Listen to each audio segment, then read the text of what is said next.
In 1956, Congress passed the Federal Aid Highway Act, constructed interstate highways all throughout the United States. This, along with the growing middle class in America, led to an influx of home ownership and car-owning households. Americans in the 1950s had a new American dream, to see the beauty of their country with their own eyes. National roads were more popular than ever, and Americans just wanted to get out and travel. Road trips became a staple of the American suburban family, representing freedom and reflected their image of themselves.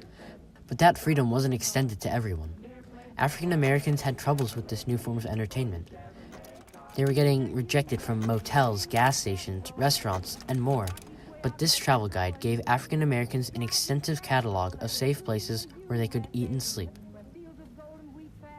In the late 1930s, Jim Crow laws dominated the South and inhibited African Americans from traveling safely. The Green Book, however, brought African Americans together and gave them a network of safe houses and a community to promote equal opportunities to their white counterparts.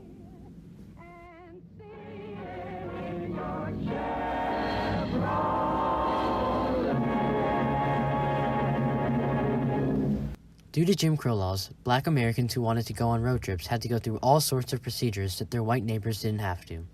One man remembers how dangerous it was to even stop and use the bathroom on the side of the road on some back roads, and so families would bring old cans in case they couldn't find a restroom. Others had to pack extra food and water in case they couldn't find an integrated restaurant, extra gasoline in case there wasn't a nearby gas station that would offer them fuel, and even sleeping bags in case they couldn't find a place to stay, not for lack of money, but for lack of an establishment that was willing to take them. A wrong move could cause an embarrassing encounter, or even a deadly one. Some of them were just not making it to their destinations at all. Even in a big city with hundreds of motels, only a handful would be available to Black travelers, and these dangers weren't only present in the Deep South. But one man had something to do about this. Victor Hugo Green was a tall, well-built man from Hackensack, New Jersey. He met a Virginian woman named Alma Duke, who he married and moved to Harlem with. In 1913, at the age of 19, he joined the U.S. Postal Service. The USPS, being the single largest employer of Black Americans at the time, gave Green a nationwide network of connections. In 1936, he compiled a list of Black-friendly homes and establishments that were sorted by state and city. That same year, Victor Green published this list as a book, which he called the Negro Motorist Green Book. The Green Book was a hit. Green printed 15,000 copies of the book every year, selling to individuals and businesses. Before the Green Book, Black travelers had to go by word of mouth to find resorts and hotels that would take them in. The Green Book gave travelers a feeling of safety. It was a map into the previously uncharted regions of the southern United States. The Green Book had listings all throughout the South. This map shows all the listings from the 1947 edition of the Green Book. Each of these places would have been a safe haven in the treacherous Deep South. With the presence of sundown towns, some places were extremely dangerous to stop in. But listed in the book, there were homes, hotels, motels, and restaurants which were more than willing to take them in. Each edition of the Green Book had a message asking its readers if they knew of any places of interest to help expand later editions. Due to this, the Green Book grew from simply 16 pages to 128, 8 times as many pages filled with more than just listings. Some pages had uplifting and inspiring quotes to promote a feeling of community and togetherness centered around driving in the Black community. Some editions of the Green Book had this quote printed on them: "Travel is fatal to prejudice." This Mark Twain quote shows that for middle-class African Americans, simply traveling down the nation's highways and roads was proof to them that they were equal to their white peers. Travel was evidence of progress, change for the better. African Americans were able to feel like average middle-class families.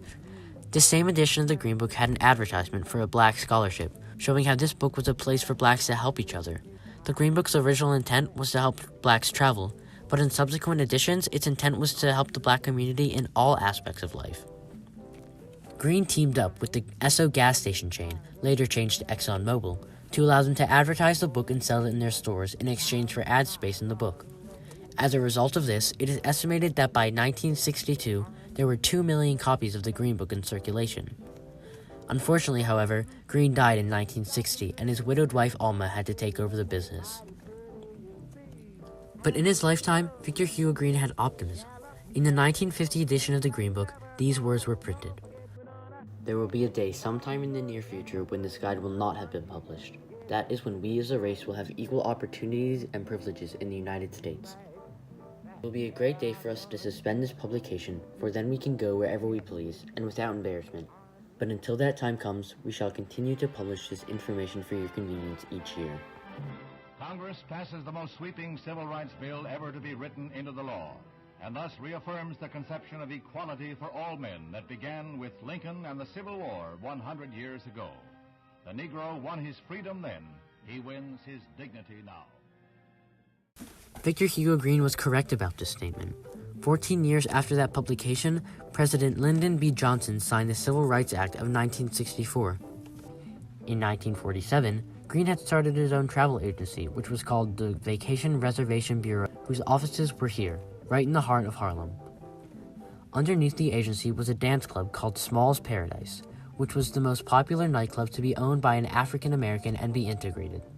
Although the agency shortly went out of business, the site of the establishment was later turned into a charter school named after the Supreme Court Justice Thurgood Marshall, a man whose work in civil rights ultimately led to the end of segregation and made the work that the Vacation Reservation Bureau was doing become obsolete and unnecessary.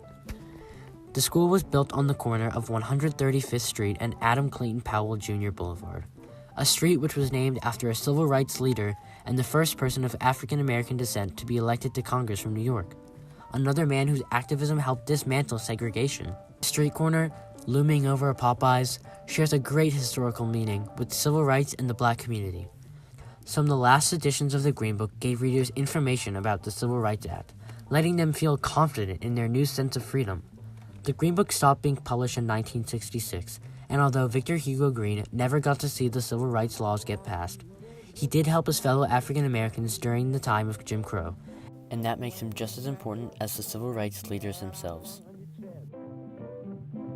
Get your kicks on Route 66. Get your kicks on Route 66. Get your kicks on Route 66.